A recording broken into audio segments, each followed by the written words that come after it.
Bismillahirrahmanirrahim. Elhamdülillahi Rabbil alemin. Ve salatu ve selamu ala Resulina Muhammedin ve ala alihi ve sahbihi ecma'in.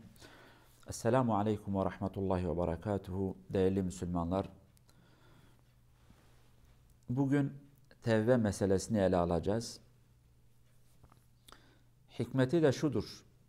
Biz dün zulümden bahsettik. Zulmün ne kadar günah tehlikeli olduğunu ve bu zulümün de bir sonucu olacaktır. Yani bu zulümden de dönme imkanımız vardır. Biz ona da tevbe ederiz. Tevbe anlamı şudur. Dönmektir. Yani kişi işlediği günahlarla manevi olarak Yüce Allah'tan uzaklaşır. Rahmetinden ve mağfiretinden, kereminden ve cennetinden uzaklaşır. Tevbe ettiği zaman, o yanlıştan vazgeçtiği zaman, o yanlıştan el çektiği zaman Allah'a döner bu sefer. O arkasında bıraktığı mesafeyi bir daha kat eder ve geri gelir.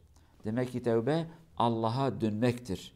Kişi günah işlediği zaman Allah'tan uzaklaşır. Pişman olduğu zaman ben bir daha bu günahı işlemem dediği zaman Yüce Allah'a döner. Bu ilahi bir emirdir.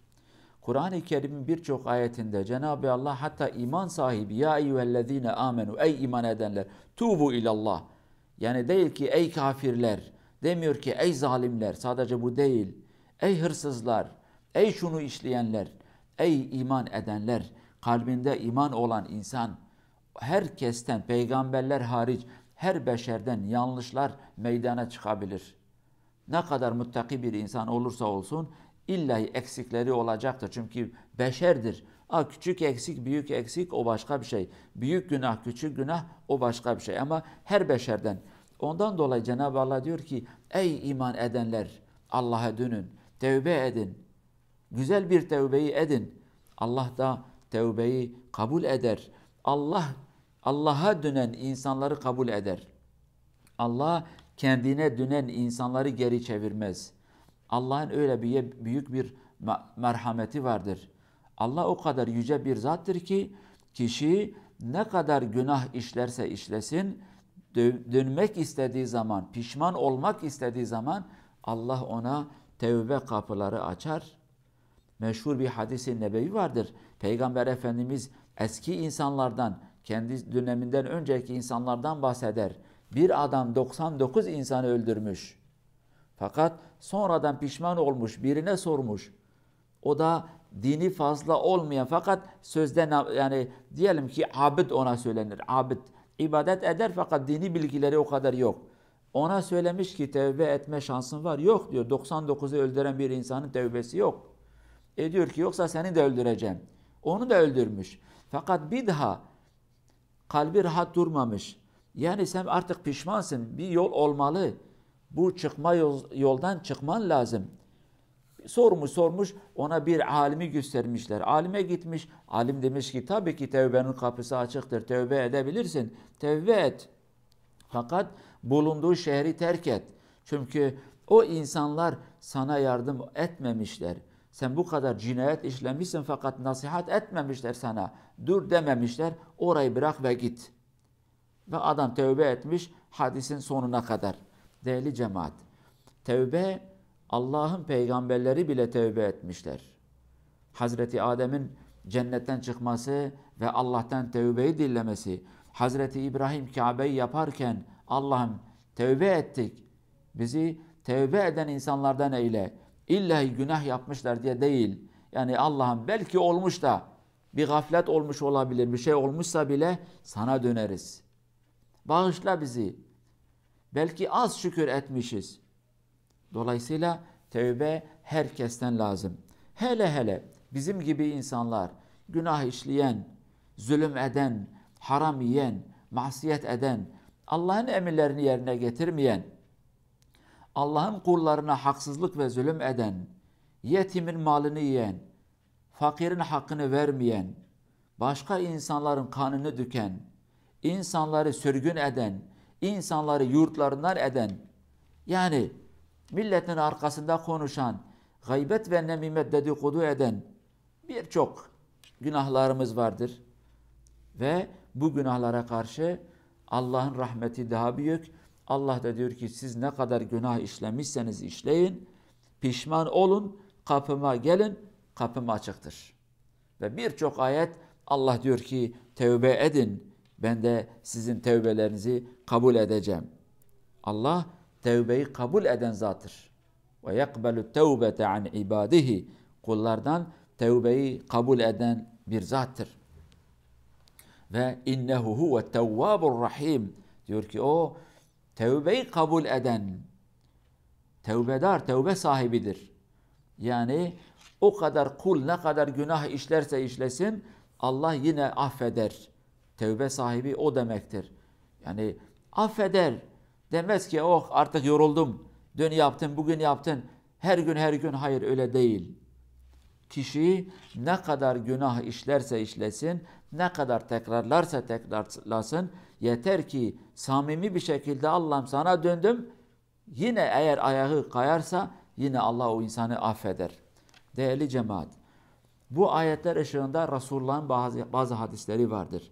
Yani insanlara umut verme bakımında. Yani umutsuz olma. Demek ki ben günah işledim, artık işim bitti. Hadislerde Peygamber Efendimiz diyor ki, tevbe kapısı sabahtan akşama kadar açıktır. Geceleyin akşamları günah işleyen insanlar tevbe etsin. Adam akşamleyin günah işledi, yanlış yaptı, hata yaptı. Fakat tevbe etme fırsatı olmadı, yoruldu bir şekilde yattı. Aman gece gitti, gündüz başladı, tevbem gitti. Hayır. Allah diyor ki belki bu kul döner. Aynı şekilde gündüz günah işleyen insanlar, Allah o insanlara yine sabaha kadar, akşamdan sabaha kadar tevbe kapılarını açık bırakır, belki dönerler. Hadi farz edelim o adam o gün dönmedi. Ne zaman dönerse dönsün, Allah o zaman o insanın tevbesini kabul eder. Başka bir hadis-i şerifte Peygamber Efendimiz yine şöyle söylemiştir. Cenab-ı Allah kulların tevbesini kabul eder. Ta onların ruhu onların gırtlağına gelene kadar. Yani yugargır, kişinin ruhu boğaza gelip de artık çıkacaksa o dakikadan sonra kişinin tevbesi kabul olmaz. Yani kişi özgür olduğu zaman tevbesi geçerli, fakat eli ve kolu bağlandığı zaman artık o tevbe gitti. O tevbe yoktur. Günah ne kadar büyük olursa olsun Allah'ın rahmeti o günahlardan daha büyüktür. Şunu da söyleyelim, bir eksiğimiz vardır. Birçok insan yanlış yapar, yanlış yaptığını da bilir, fakat kendine bir tarih belirlemiş. Ben 60'ten sonra tövbe edeceğim, 70'ten sonra edeceğim, şunu elde ettikten sonra edeceğim. Büyük bir hata, büyük bir yanlış, şeytanın bir tuzağı. Kim sana garanti vermiş ki sen o hedefe ulaşacaksın, tövbe edeceksin, tövben de kabul oldu olmadı, kim bilir ki? Belki o yaşa kadar yetişmedi, yaşamadın. O yaştan önce öldün. Dolayısıyla bu büyük bir hatadır. Peki tevbenin şartları nedir? Yani direktmen ben tövbe ettim Allah'ım ondan sonra hayır. Bir, yani tövbe sadece ağızla değil. Ya Rabbimi tövbe, ya Rabbimi tövbe o değil. Ben tövbe ettim o değil. Bir, tövbenin gerçek olması için kişi yaptığı hatadan vazgeçecek. Elini çekecek. Hata ne olursa olsun, zulümdür, haksızlıktır, masiyettir, hangi günah olursa olsun ilk önce onu bırakacak.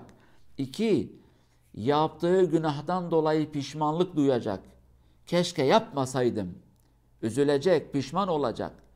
Birçok insan var, gençliğinde birçok kötü şeyleri yapmışlar. Yaşlandılar, bıraktılar. Ah diyor ki nerede o gençlik? Biz şöyle yapardık, şöyle yapardık. Yani sanki hiç pişman olmamış. Bu tövbe değil.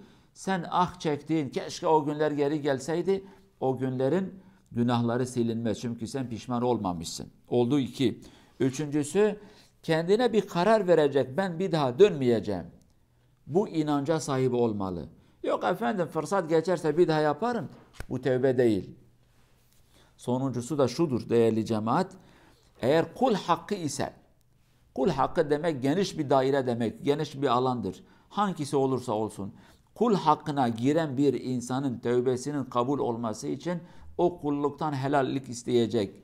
Malsa mal verecektir. Ceza ise cezasını çekecektir. Söz ise gidecek. Sözlü olarak ey kardeşim sana küfür ettim, hakaret ettim, dedikodu ettim, arkandan konuştum. Hakkını bana helal et.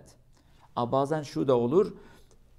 Yaptığın ceza bir insanın bir insanın arkasına konuştun, bir şey yaptın. Fakat biliyorsun gidersen söylersen ben bunu yapmışım, bu sefer cinayet çıkacak. Belki kan dökülecek, o zaman söyleme. Eğer söylemenin faydası daha çoksa söyle, söylememenin faydası varsa o zaman söyleme, tövbe et, keşke yapmasaydım. Fakat ben söylesem bu sefer büyük musibetler çıkacak. Cenab-ı Allah bu ayın hürmetine, yüce 99 adının ve isimlerin ve sıfatların hürmetine Allah bize tövbeyi nasip etsin. Allah'ım tövbe ettik işlediğimiz bütün günahlardan. Keşke etmeseydik. İnşallah da etmeyiz. İnşallah bir daha etmeyiz. Allah bizi bağışlasın, affetsin.